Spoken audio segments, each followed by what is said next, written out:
Berlin, April 1945. The city lay in ruin. Smoke rose from the shattered remains of the Reichstag, its golden dome battered and half collapsed. The skies above the Brandenburg Gate were gray with dust and ash, the air heavy with the acrid stench of burning wood, melted metal, and the faint, lingering tang of death. From the freight train carriage in which they'd been crammed for hours, dozens of German prisoners of war pressed their faces against the narrow, grimy windows. They could hardly believe what they were seeing.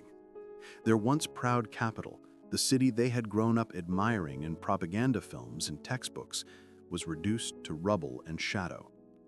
The distant rumble of artillery still echoed through the streets like the last dying heartbeat of the city. Broken vehicles, twisted signposts, and the skeletal remains of buildings littered the boulevards. Dust swirled through the air, sticking to hair, skin, and uniforms that had seen days without proper washing. They had expected defeat, yes, but nothing like this, nothing that made the concept of home feel like a ghost. The propaganda had promised them Berlin would be impregnable, the Führer's fortress eternal. Instead, they saw ruins where proud monuments had stood. Streets once crowded with life, now deserted except for scattered civilians carrying salvaged goods in handcarts. Children, faces blackened with soot, rummaged through debris, searching for anything edible or valuable. The prisoners felt a peculiar blend of guilt and horror. They had fought for this, yet now they were strangers to it. Red Army tanks trundled slowly down streets that had once hosted triumphant parades, their tracks tearing up cobblestones and crumbling asphalt. Occasionally, the sound of a distant shell or the whine of a fighter plane reminded them that the city's destruction was ongoing, that Berlin's death throes were not yet complete. For many of these POWs, the journey into the city had begun days earlier. Soviet forces pressed relentlessly from the east, and entire units had collapsed under the weight of attrition. Officers vanished, communication lines broke down, and thousands of men surrendered, exhausted, stripped of ammunition, their uniforms torn and dirt-stained, and were herded into holding pens like cattle. The trains carried them slowly into the heart of Berlin, each turn of the wheels revealing more devastation. The men whispered to one another in low voices, their German clipped and tense, sharing fragments of rumors about the city's destruction and the fates of those they had left behind. According to archival records, roughly 330,000 German soldiers were captured in the Berlin area during the final weeks of the war. Inside the carriage, the prisoners pressed themselves as close to the windows as they could, trying to comprehend the scenes before them.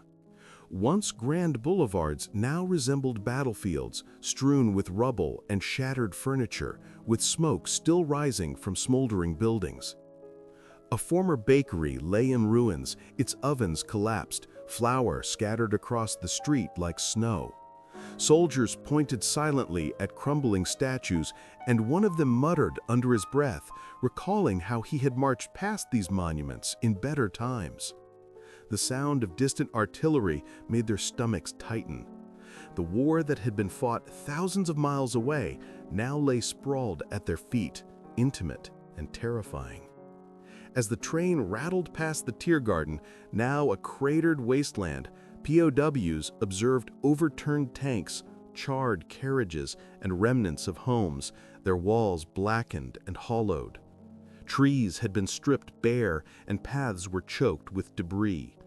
Some men imagined the countless lives lost in the streets they had once patrolled as proud soldiers. The prisoners' minds raced, grappling with the reality that they had been participants in the destruction of their own homeland, even if they had only followed orders. Many felt shame, some disbelief, and others a cold, numbing horror. Children, mothers, and elderly men scavenged desperately among the ruins, dragging carts with wood, metal, and other remnants of the city. POWs noticed the glances of these civilians, mixtures of fear, resentment, and exhaustion. Yet few words were exchanged. The prisoners understood that Berlin was no longer theirs and that its people now existed in a world without the certainty of the Reich. One soldier, silent until now, whispered, "We were supposed to protect this city, and now we are its captives." The irony was bitter, gnawing at them more than hunger or fatigue. They had been soldiers in the German war machine. Now they were witnesses to its collapse. As the train crawled along the ruins, the prisoners glimpsed landmarks they had once recognized: the Brandenburg Gate leaning, scarred by artillery, the Victory Column standing as a blackened monument to endurance, the Potsdamer Platz, a cratered and empty field where civilians had once gathered. Each sight struck them with a mix of recognition and disbelief, as if the city had been transformed into a nightmare version of itself. For those men, this was not simply defeat, it was a reckoning, a brutal confrontation with the impermanence of power and the fragility of the world they had served. By the time they neared the center of the city, some POWs had begun murmuring about the scale of devastation. They had seen war before, but Berlin's ruins dwarfed every battlefield they had known. Entire blocks were flattened, homes reduced to rubble, churches gutted, and the once proud facades of theaters and government buildings collapsed. The prisoners felt small, insignificant, trapped within the magnitude of what they had helped defend and now witnessed destroyed. Their minds struggled to comprehend the human cost: neighbors, comrades, and civilians alike caught in a maelstrom of fire and steel. The final stage of the war brought the German POWs closer to a reality they could barely comprehend. Inside the trains, there was no fanfare, no victorious cheers, only the relentless clank of wheels, the hiss of escaping steam, and the muffled sobbing of men who realized too late how far the war machine had moved and how utterly it had failed them. Each curve of the rail revealed more devastation: flattened homes, twisted metal, shattered bridges. When the trains finally entered Berlin proper, the emptiness struck them like a physical blow. Grand boulevards that had once pulsed with life now lay deserted. Tramcars overturned or burned, streetlights dark, shops gutted, their windows blown out by shell fire. The smell of burning wood and scorched fabric filled the air, mixing with the tang of decay and something unnameable that made the stomach churn.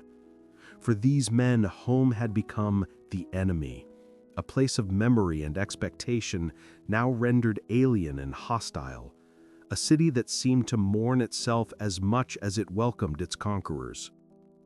Among the prisoners, a corporal named Heinrich M. kept a rough scrap of paper in his pocket, a small journal-like record he had scrawled under dim light during brief moments of silence.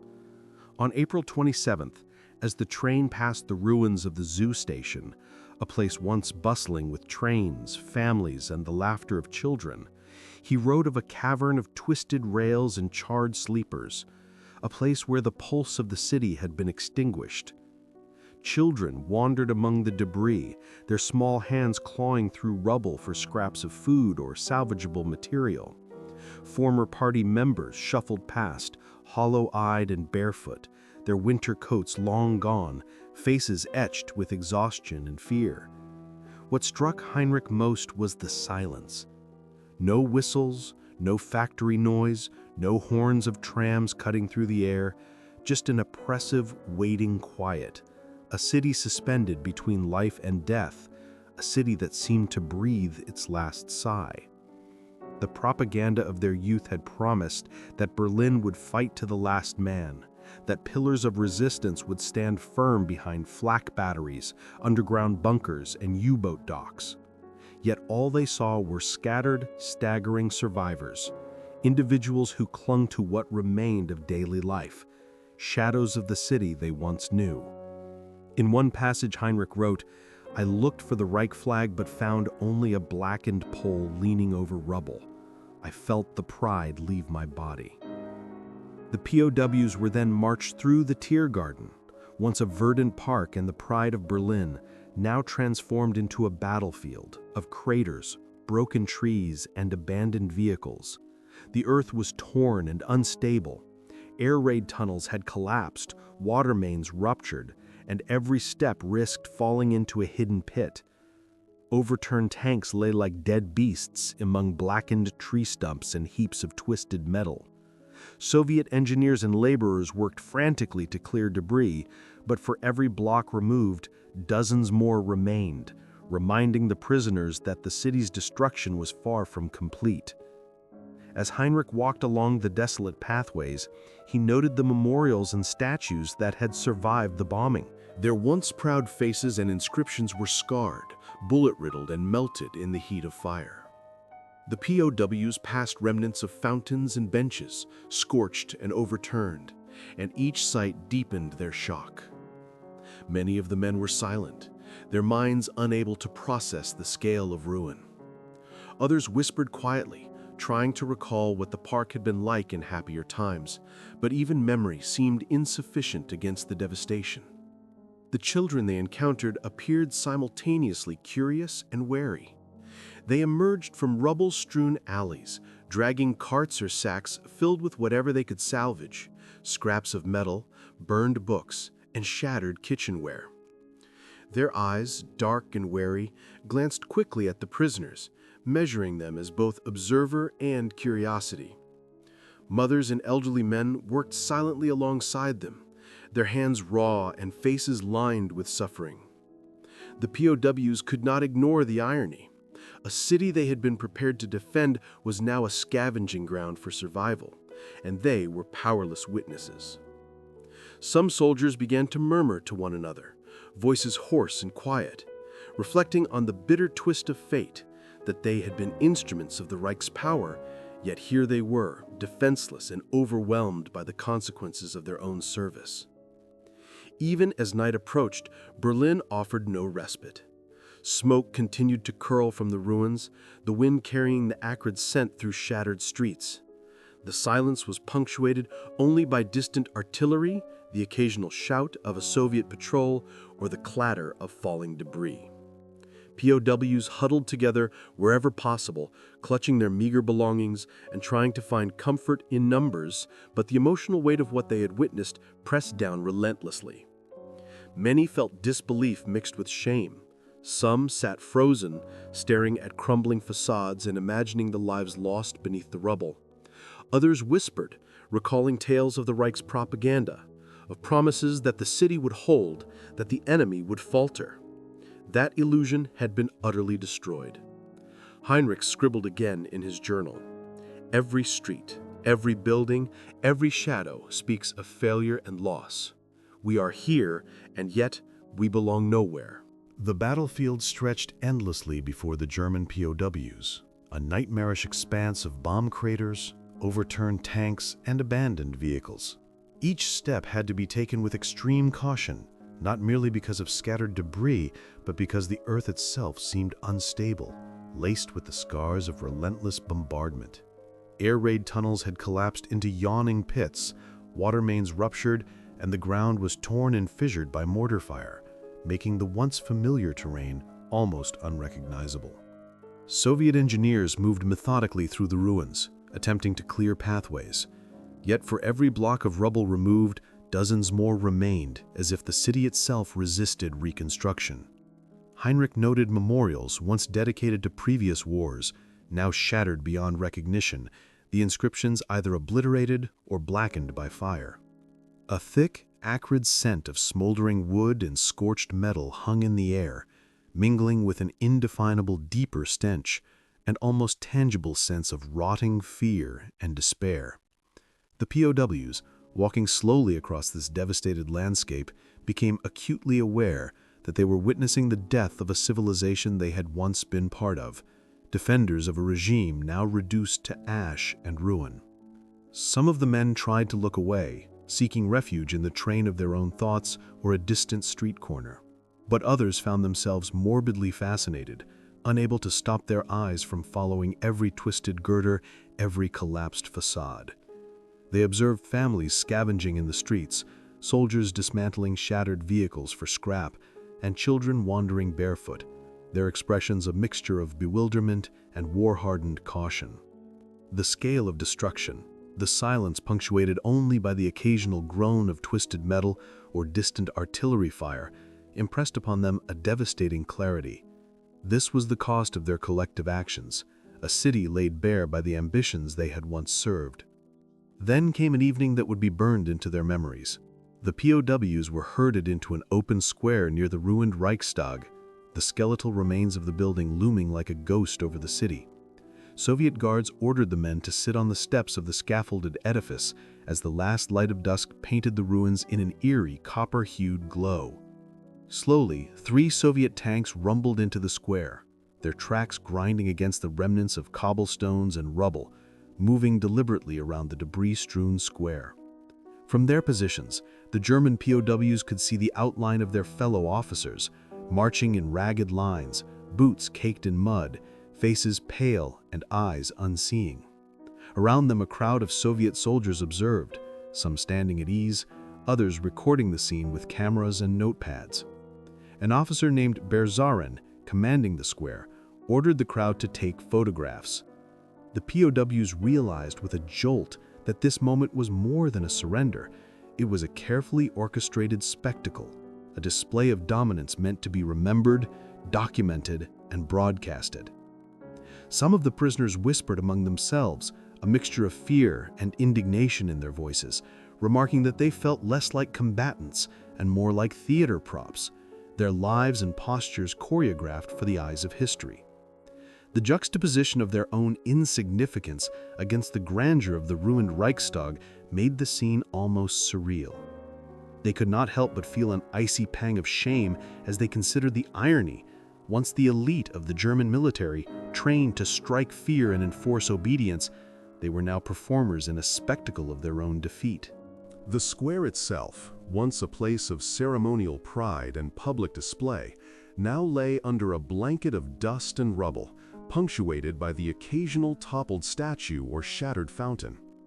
The POW's eyes roamed over the devastation, noting the twisted metal, shattered glass, and the skeletal remains of buildings that had defined their city for decades. The wind carried whispers of past grandeur, an almost audible memory of the city as it had been, before fire and artillery tore it apart. Each man felt the weight of what he was seeing, the tangible, physical evidence of the Reich's fall, the collapse of everything they had been taught to believe unshakable, now reduced to ruins under the Soviet gaze. As dusk deepened, shadows lengthened across the rubble-strewn square, transforming familiar buildings into looming specters.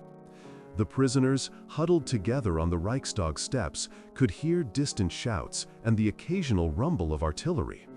But their attention remained on the theater of their own humiliation.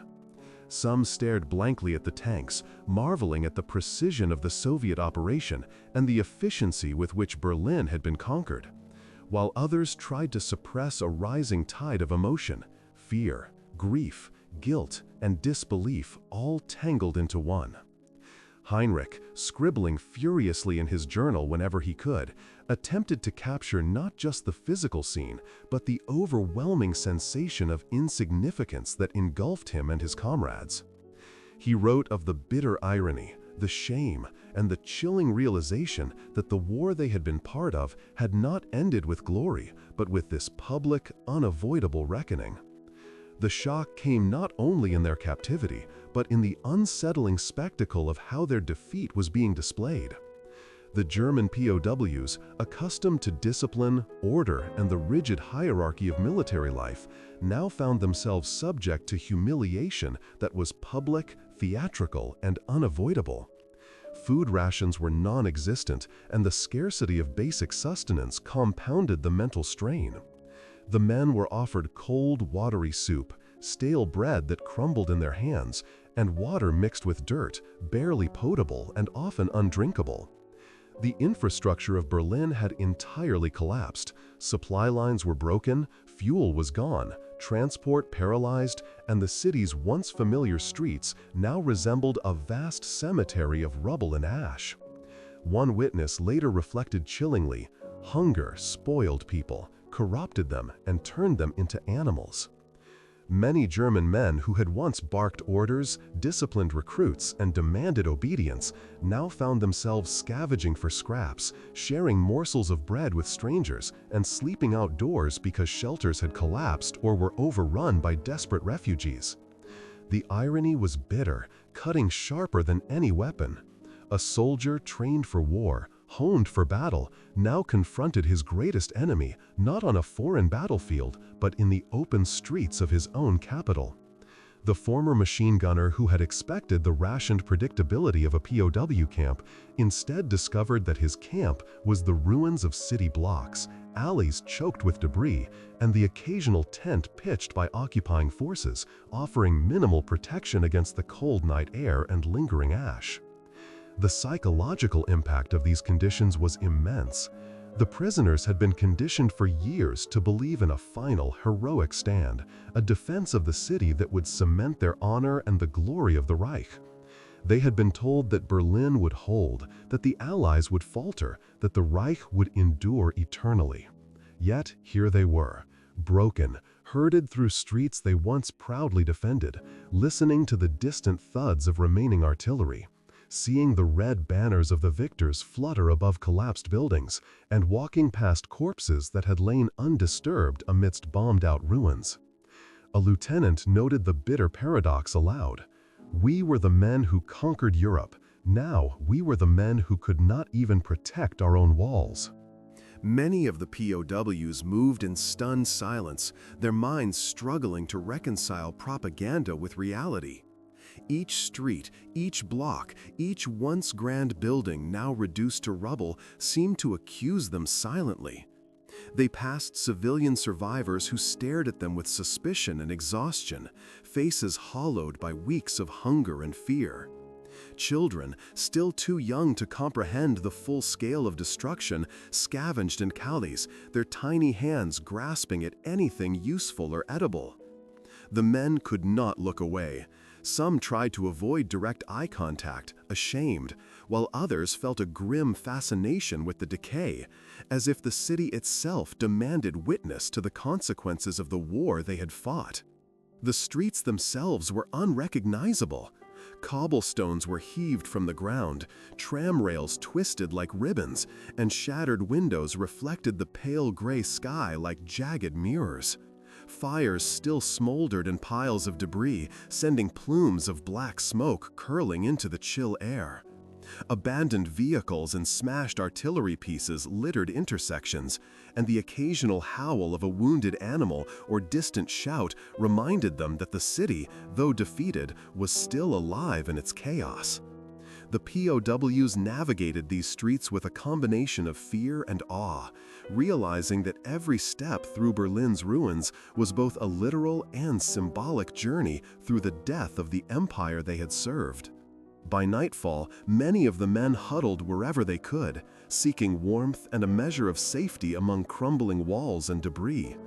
They whispered about the lies they had been told, the promises of eternal glory and unbreakable defense, now crushed by the harsh reality of hunger, exposure, and utter destruction. Some wrote furtive notes on scraps of paper, trying to preserve a record of what they had seen, while others simply stared into the darkness, numbed by exhaustion and disbelief. Every ruined street and shattered building seemed to echo a single message: the Reich had fallen, and those who had served it were left to reckon with the magnitude of its collapse, physically, emotionally, and morally. They blamed the generals, the doctrine, the propaganda, but also themselves. The shock they experienced was not merely the physical destruction of Berlin, but the collapse of meaning, the realization that the world they had devoted themselves to defending no longer existed. The city's ruin was a mirror to the futility of their sacrifices. Monuments toppled, streets torn apart, homes and institutions reduced to rubble. Berlin, the symbolic heart of the Reich, had fallen, and with it the promise of a future built upon their efforts and obedience. The POWs' minds raced as they attempted to reconcile years of indoctrination with the overwhelming evidence before them. They had been trained to believe in endurance, in ultimate victory, in the infallibility of their nation. Now, each twisted metal girder, each crumbling building, each scorched street was a testament to defeat, betrayal, and loss. Behind the scenes, the fate of forced laborers and POWs inside Berlin revealed a further layer of horror. At the time of surrender, approximately 370,000 foreign civilians, prisoners of war, and concentration camp inmates were still present in the city. Many had already endured years of relentless exploitation, repeated air raids, hunger, and finally the advancing Red Army. For the German POWs witnessing this, the revelation was jarring. They had never realized the sheer number of non-German bodies that had labored, suffered, and died silently beneath their feet, nor the hidden toll of Berlin's industrial and military war machine. A German sergeant, moving among the survivors, recognized men from the Philippines, Poland, Russia, and France, gaunt-faced and hollow-eyed, their hands blackened from carrying rubble and supplies while the city burned around them. He recorded a bitter truth. Our war was not only fought at the front, it was fought at home, by others, unseen and unthanked. Berlin's formal surrender on May 2, 1945, did little to alleviate the prisoners' distress. For them, it felt less like liberation than the beginning of punishment. German POWs were loaded onto trucks, marched through the ruined streets to collection points, and then transported eastward for interrogation or forced labor detachments. Many would not see home again for years. Some soldiers, still in shock from witnessing their capital transformed into a battlefield and giant camp, questioned the very purpose of the war they had fought. Others clung desperately to a fragile hope that some version of home still existed, hidden somewhere beyond the rubble. One lieutenant confessed in quiet despair, "I looked at the bodies of my neighbors and thought, if this is home, I don't want to go back to it." In the weeks that followed, survivors of Berlin, both civilian and military, lived in a state of suspended existence. Supplies trickled into the city sporadically. The Red Army and later the Allied administrations assumed control, and German POWs found themselves suspended between captivity and a tenuous form of liberation. Some were recruited for cleanup operations, others assigned to reconstruction, while many were simply left to wander through ruins until directed elsewhere. The POW turned laborer discovered a new identity, not as a soldier or hero, but as a victim of his own nation's ambitions. Boundaries between soldier and slave blurred, and the daily struggle for survival became as exhausting as any battlefield. For many, the deepest shock was not a missing helmet or a lost rifle. It was the revelation of their own insignificance amid a city that had once defined their pride and purpose. The city itself seemed indifferent to the men who had once marched through its streets with authority. Piles of rubble blocked avenues once bustling with traffic, and makeshift shelters housed the displaced, offering minimal respite from cold or rain. The air carried a mix of smoke, dust, and the faint stench of decay, a constant reminder of the fragility of human endeavor. POWs observed civilians scavenging for wood, metal, and food, children playing amid ruins with a strange combination of curiosity and fear. They passed churches and schools, their facades scarred and interiors gutted, their silence echoing loss and abandonment. The men began to comprehend that war had been fought on many fronts, not all visible on a map, and that survival now depended on endurance, adaptation, and the will to witness the aftermath without succumbing entirely to despair. One lieutenant confessed in quiet despair, "I looked at the bodies of my neighbors and thought, if this is home, I don't want to go back to it." Each day, the German POWs moved among the remnants of a city that had once been a symbol of power and order, now a sprawling testament to destruction and suffering. They began to understand that Berlin was more than just the capital of a nation. It was a living archive of human loss, of failure, and of the consequences of obedience and ambition.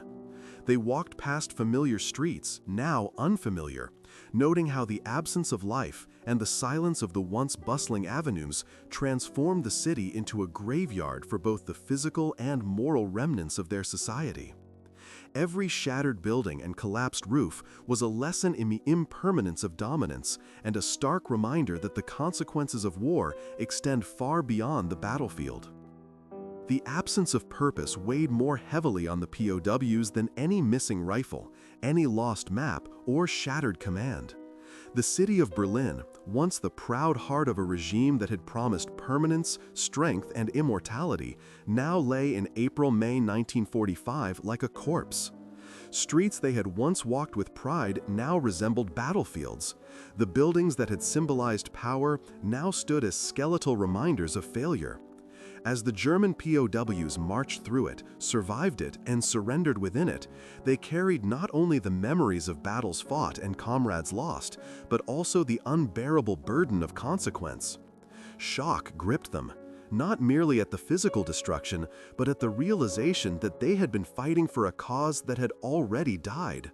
The fortress they had defended, the ideology they had revered, and the monuments they had admired were all collapsing from within. The grand public squares, the towering propaganda banners, the shouted slogans, they were reduced to rubble, and the men who had believed in them now became captives of their own illusions. As they walked past the shattered Reichstag, the twisted Victory Column, and the hollowed-out facades of theaters and ministries, the POWs felt the weight of disillusionment pressing down.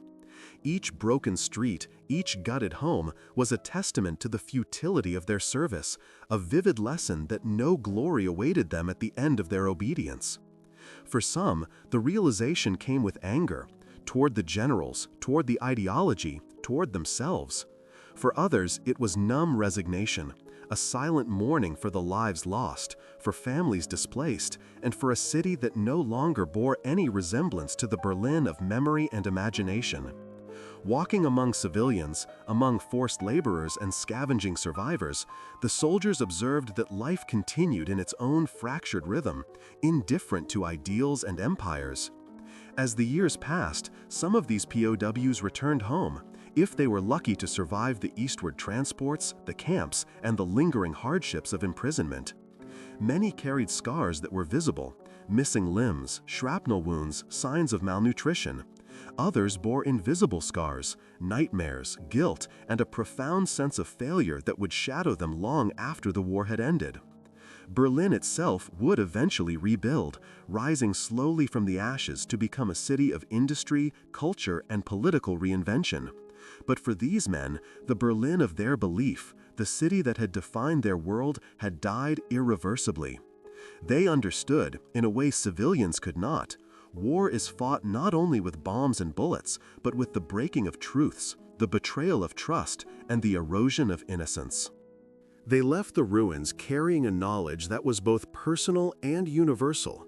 The war they had been certain of winning had in fact been lost long before surrender, eroded not only by enemy forces, but by ideology, overconfidence, and human frailty. As trains carried them eastward or westward, past smoking ruins and shattered neighborhoods, the echoes of shock and disillusionment followed them relentlessly. Each POW realized that the real battle, the one that mattered most, was not fought on the front lines, but in the mind and conscience, reconciling memory with reality, belief with evidence. They would never forget Berlin, not its streets, its monuments, its banners, or its rubble, but the city as a symbol of lost purpose, of victory promised but never attained, and of a civilization that had failed from within.